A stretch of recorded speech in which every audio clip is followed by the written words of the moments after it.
Julie Slater here from the SoCal Sound. I am here chatting with Mickey Thomas from Starship. Welcome aboard, Mickey.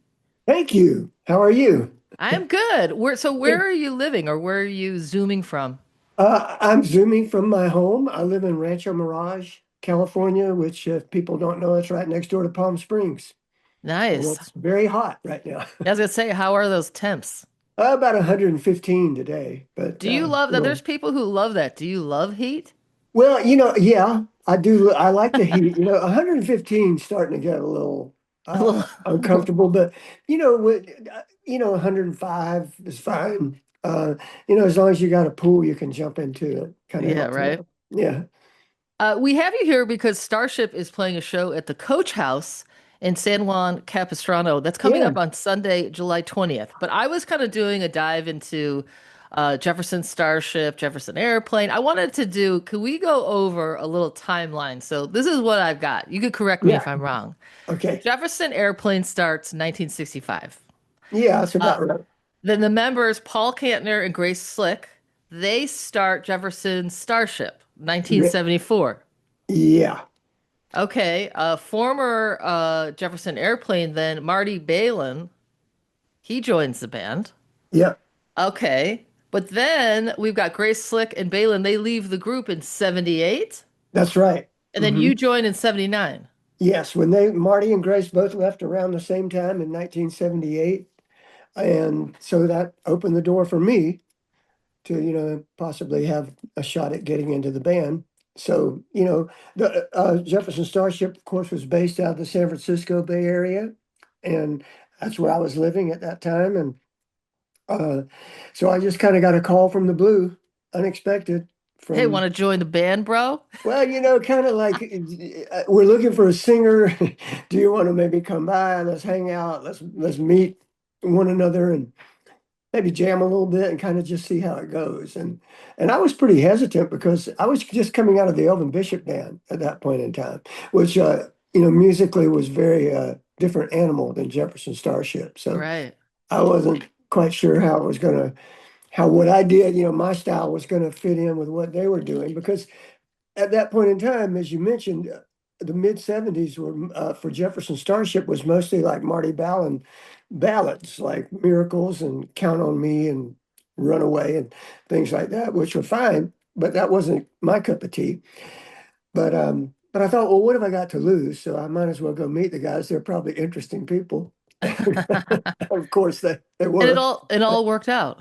Yeah, well, when I did, I went and met them and we're just kind of hanging out and they played me a rough version of Jane. And I that's when love I that thought, song. Yeah. yeah. So I thought, well, I wasn't expecting to hear that. That's a little different, and that's kind of interesting. And we started jamming on Jane, and that's when I first realized that this might actually work. Wow. That's Yeah. pretty incredible. I was going to ask you, what are some of your favorite songs? Like I love Jane, I love Find Your Way Hmm. Back.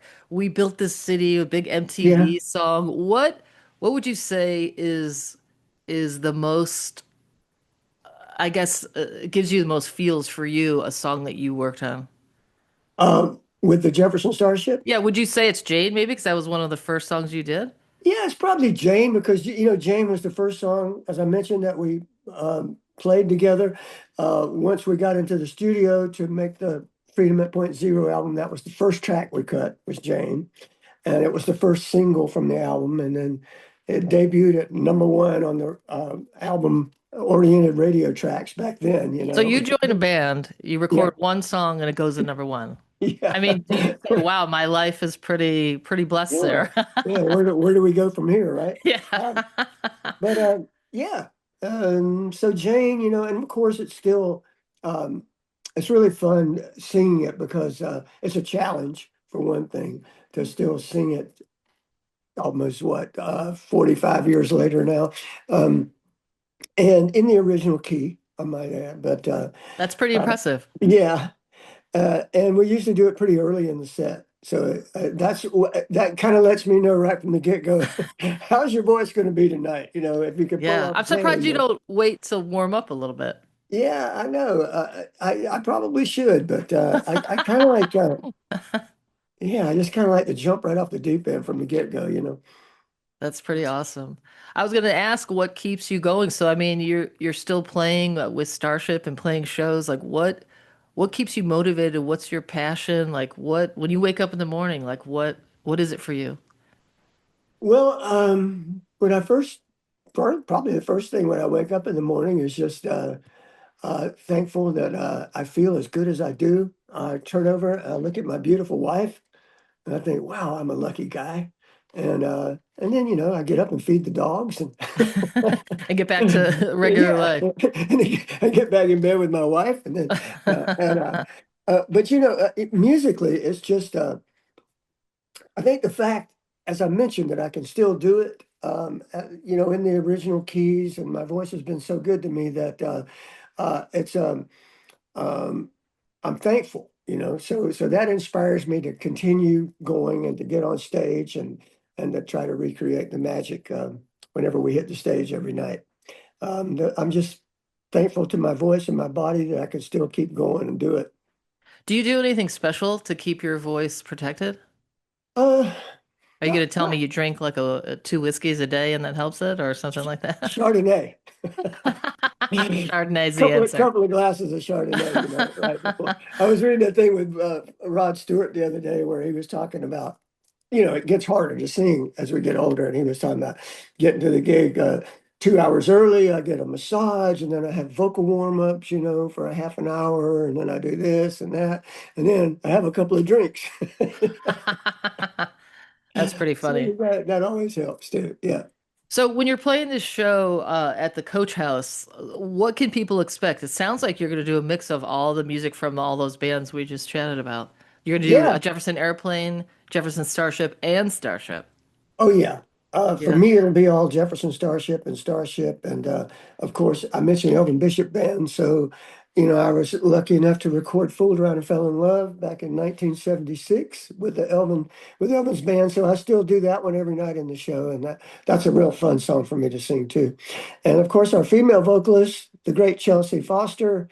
We do a part of the show where we kind of do an homage to the history of the band, and Chelsea does White Rabbit, Somebody to Love, and Oh, so that's that's great. always that. Yeah, that's a crowd pleaser. So I play out sometimes and I've covered White Rabbit myself playing on piano. That's yeah, great. Great tune.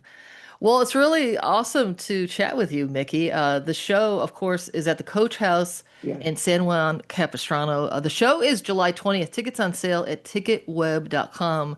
I love your deal. You have so much spirit and you seem so fun. So it's been really great chatting with you. Thanks for Well, coming thank by. you. Yeah, yeah. Thank you very much for having me. And yeah, the Coach House, the famous Coach House. There's a lot of history in that little place. So we played there once back in the 90s, I think, was the last time. So I'm really looking forward to it. As I mentioned, there's a lot of history there, and a lot of friends and family are going to be there. So it's going to be a real fun night for me.